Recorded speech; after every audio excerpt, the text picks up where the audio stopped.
I ask unanimous consent that all members may have 5 legislative days to revise and extend their remarks on the legislation and to insert extraneous material on H.J. Res. 61. Without objection. Madam Speaker, I yield myself such time as I may consume. The gentleman is recognized.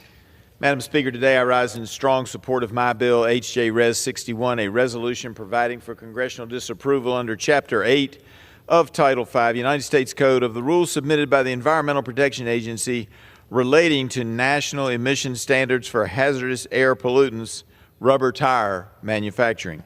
My resolution will repeal this suspect rule that the Biden administration pushed out after the election, but before President Trump's inauguration. This rule was flawed to begin with. It was published on November 29, 2024, after the election of Mr. Trump, but before his administration could take office.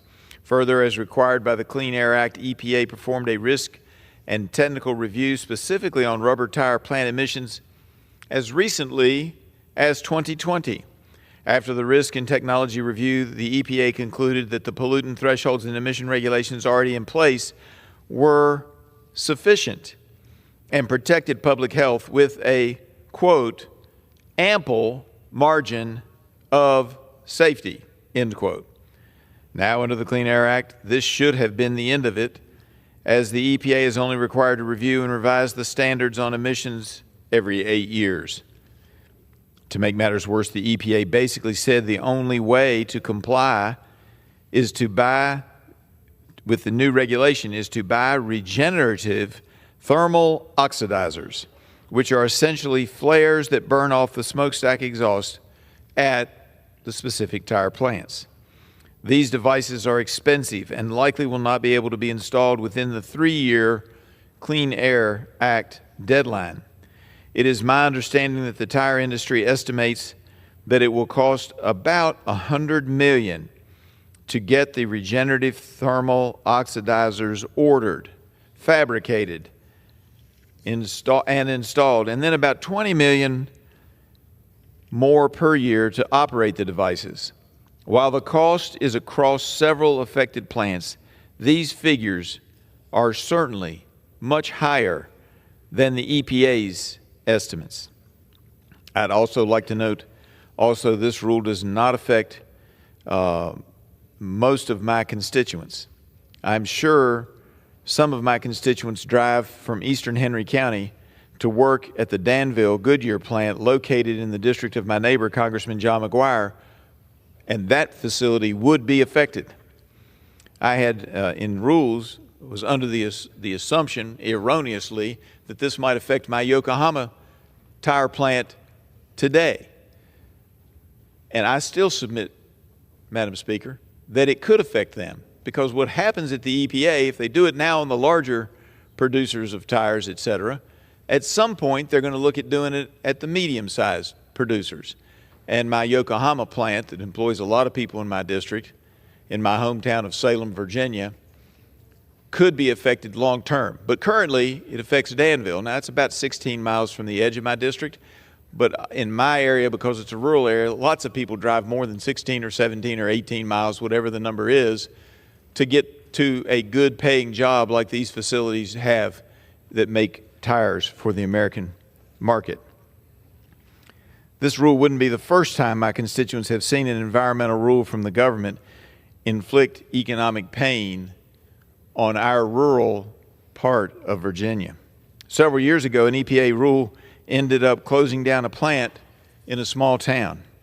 In the end, the Supreme Court struck down the rule just a few weeks after the plant, it was a coal-fired power plant in Glen Lynn, Virginia. And a few weeks after the plant was closed by Appalachian Power, the Supreme Court ruled that the EPA hadn't done it right, and the rule was improper, and it was invalidated by the Supreme Court. But they're not going to come back in and reopen the plant. Those jobs are lost. And the jobs of the people who worked there, who then ate lunch at the local lunch facilities, or who might have bought a car, or who might have bought something else there in the very small town of Glen Lynn, no longer did so.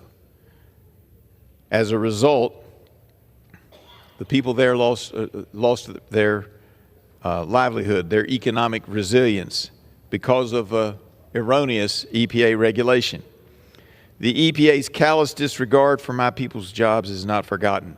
And what happened in Glenlyn took about a decade, population dropped, and last year they turned in their charter to be a town and are now an unincorporated census area inside of Giles County.